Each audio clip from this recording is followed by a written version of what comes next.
Hello, and thank you for tuning in. My name is Reginald Grant. Today I'm going to be talking about the mysterious disappearance of Michael Chambers. He was a 70-year-old retired Dallas firefighter who went missing in the early afternoons of March the 10th, 2017. Now, before I get into that case, I'm going to talk about a question or statement that was asked concerning the previous episode or case of Mitzi Beavers. She was a 45-year-old fitness instructor who was found murdered in the early mornings of April 2016 inside of a church. Now, the question was concerning a person of interest, Bobby Wayne Henry. Now, he was an individual who was arrested on unrelated charges by police. Now, he was hired as security by the husband for the memorial service for Mitzi Beavers. And the way I understand it is that TV crew filmed him in his walk and noticed similarities. The police became interested and investigated, searched his house, found pornography on his computer, and arrested him on that particular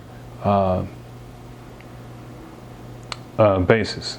Now, no other information, charges, evidence has been released or made known concerning his connection, his possible connection to the murder of Mitzi Beavers. So I said that I did not believe he had anything to do with her murder. I do think he was set up, and the fact that he was hired by the husband and no flags went up by him, to me it's pretty peculiar. So at this present moment, that's where the case stands. Any other information, anything comes to light, I will be glad to update this case. Now, again, today we're going to talk about Michael Chambers, who went missing in the early afternoons of March 10th, 2017. Now, Mr. Chambers was a retired Dallas firefighter. He was 70 years of age.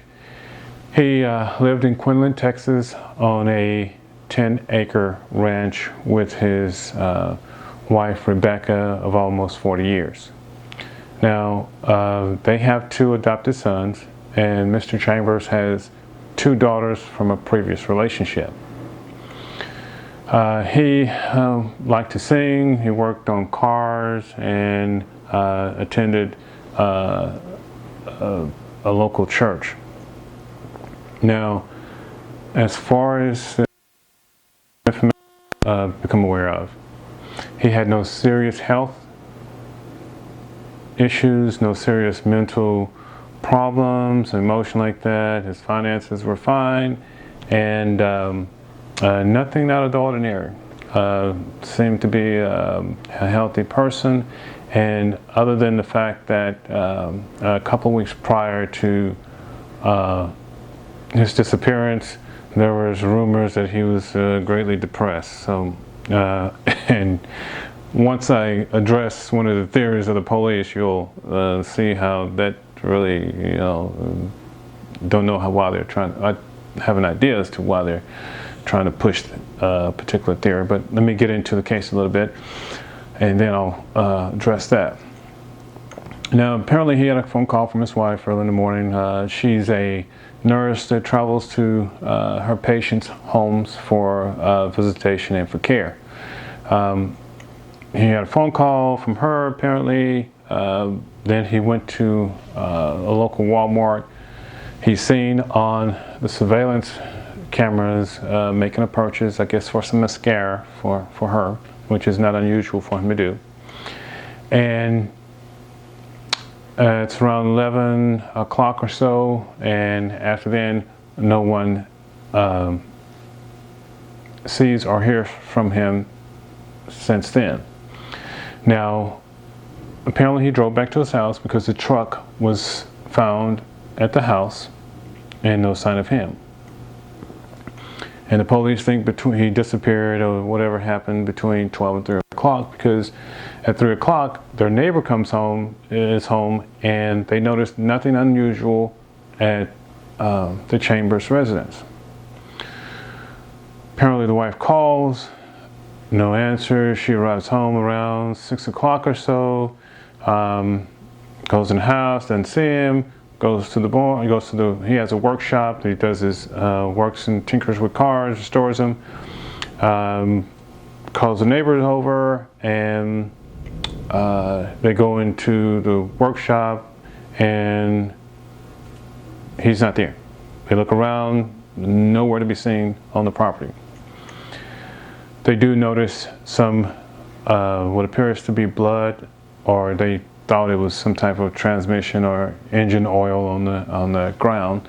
Later turns out it was actually his blood. When you read it, it seems like it says droplets, quarter size, but when you see it, if these pictures are in fact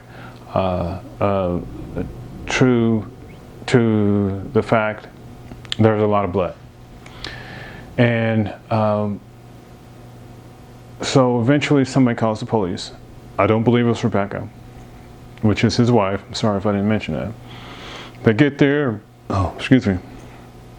They get there, and then there's a big search put on by the police. They have helicopters, dogs, and so on and so forth. Now, to my knowledge, I have never seen anyone other than the daughters plead or make any public appearance about trying to resolve and find their family member. So what you have here is only the daughters who are in a serious relationship are out there trying to find out what happened. Now, the motive behind this, we'll tackle that a little bit later. So his keys and his wallet are found in the workshop, but not his cell phone. Now, this is sort of interesting as I address some of the theories that the sheriff of Hunt County came up with. Anyway, so basically that's the gist of the story, and now we're going to talk about one of the theories of the Hunt County Sheriff Department. It's amazing. I've never heard anything so stupid and ridiculous in my life from a law enforcement officer who's supposed to be investigating a serious crime here. So apparently the blood that is on the floor of the workshop leads out of the workshop into the street, and all of a sudden it disappears. There's no more droplets, nowhere, any direction other than that. And the Hunt County Sheriff Department believes, among a few other theories, but this is ridiculous. I've never heard anything so stupid in my entire life, that he committed suicide. Now, I have to scratch my head on that, because I'm like, okay, so, and here, this is how he did it. He rode his bike several miles to a lake, to a bridge that goes over the lake. He rode it there and jumped off the bridge, committed suicide. So a 70-year-old man rode his bike several miles to commit suicide by jumping off a bridge into a lake. So if he was going to commit suicide, why would he leave his place? Well, what did he do? He said, oh, I cut myself, that wasn't working, so let me go ride my bike to a bridge and jump off.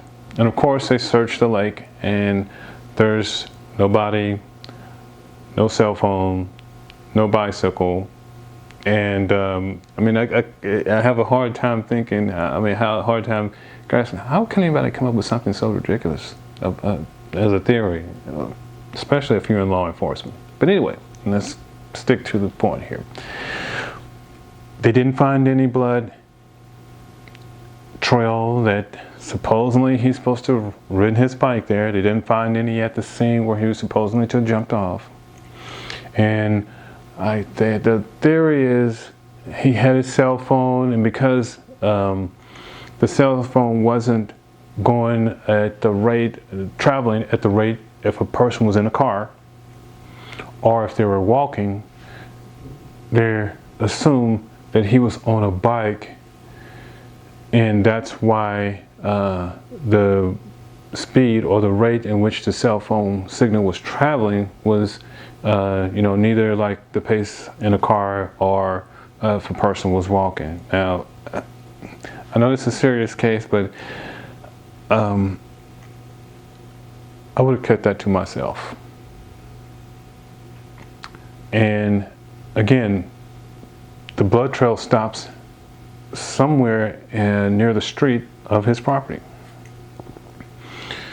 So that theory of this man who had no apparent issues, mental issues prior to this particular day, no one said he was depressed, no one, I don't know what medication he may have been on, but apparently no medication for depression or anything like that. So that, again, I don't buy that. So what did happen to Michael Chambers? Let me give you my observation or my perspective on it. I think Mr. Chambers was demise. I believe he was killed by two individuals or brothers who were a member of a church, and they came to his property, accosted him, and killed him with an axe or an axe-like tool, and may have chopped up his body and buried him in a place no one would assume to look. Somewhere familiar to them, but someplace where no one would guess to look. So let me move on here. So these particular individuals who are, in my opinion, of brothers, and I don't know what their association is in regards to this church. Maybe it was the church and that Mr. Chambers attended, and now we need a motive. Well, there were speculations, and the police couldn't substantiate anything that she had affairs with several men. Now, possible motive? Absolutely. And why? Because first of all, not long after, even a few months after his disappearance, she discontinued his number, his cell phone number, began the process of having him declared dead, and began to transfer title of his automobile, including a 1966 Mustang. You would think that a wife would say, this is something dear to my husband. I want to treasure this, or something to that nature, rather than, wow, maybe we should I'm ready to get rid of this right now. The man has not even been missing for more than 6 months. Is it her prerogative? Absolutely. Is it, to me, suspicious or peculiar? Absolutely. And of course, without any fact or evidence, the police have not considered her a person of interest in the disappearance of her husband. And again, I've never seen her make any plea or request, public or any other means, that she was in dire strait or wanted to find her husband. Now, of course, everybody handles things differently, and that could be the case, but I don't think so. So, I don't think this is another one of those cases. I don't think it's particularly hard. It's just a matter of asking the right questions and looking in the right place to find his remains. I do think that this will be solved. And like I said, I have a place or two where I would start, where finding out these individuals, these brothers who are part of a church, that will be key. So this brings me to the conclusion of this particular case, and I'll follow up as need be in case I forgot something or something comes up, and I will update this case. So for my next case, I'm going to be talking about an old case, a cold case of missing persons, and that is the Fort Worth Trio. These were the three young ladies who went missing in 1972. They were supposed to have been going to a mall, and once they left their house, they haven't been seen or heard of from then. So, thank you for tuning in again. And again, if you have any comments, questions, or concerns, please send me an email, leave comments, and thank you for your time. And if you haven't already, please subscribe and tell your friends and families. My name is Reginald Grant. This is Breadcrumbs. Hope you have a great day.